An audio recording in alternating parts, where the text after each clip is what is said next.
Ama çocuk askere giderken yolda mı, artık lokantalarda mı, otobüste de böyle bir şey bulaşmış doğrudur. Şu anda askere gitmiş. Orada talimini yaparken pozitif çıkmış. Beni aradılar, dedi çocuğun pozitif çıkmış ama diye sağlıkları hep yerindedir. Hiçbir şüpheli bir şey yoktur.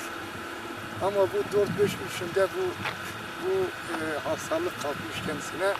Hiç üzüntü değil mi? Biriniz buraya gelmenize gerekmiyordur. Yalnız dalili pozitif çıkmış. Şu anda da taburcu yapabiliyorum. Ben de dedim yok madem böyle de tedavi yapın, iyileştin sonra gönderin. Bu kadar. Köyün dalilleri de dün ertesi gün yaptık. Bütün köy temizdir. Hiçbir hastalık köyde yoktur. Şu anda buraya güvenlik arkadaşlar gelmişler. Bunu kontrol ediyorlar. Yani köyde hiçbir korkacak bir şey yoktur. Yalnız çocuk askere giderken yolda mı kalkmış, nerede kalkmış bilmiyorum. Orada doktor beni aradılar. Bilgiler bunlar bana göre bildirdiler bu kadar. Biz 5 kardeşiz.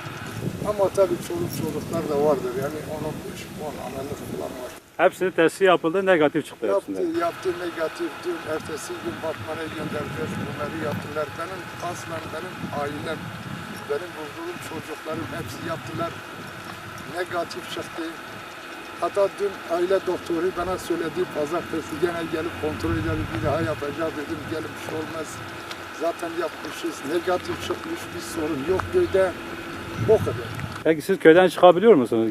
Köye giriş çıkış olur mu? Yok, şu anda köyde çıkmıyoruz, işimiz gücümüzle uğraşıyoruz. Evet. Traktörler, işçiler, tarlada çalışıyorlar.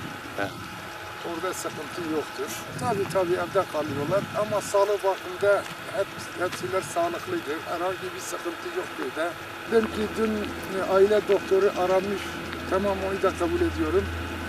Yarın gene gelsinler, gene tahlillerini yapsınlar. Eğer gene ikinci seferde tahliller temiz çıktıktan sonra bunu kaldırsınlar. Yani bizde işimiz gücümüz vardır. Temiz çıktıktan sonra. Zaten bir sefer yapmışız, temizdir. Herhangi bir sıkıntı yok.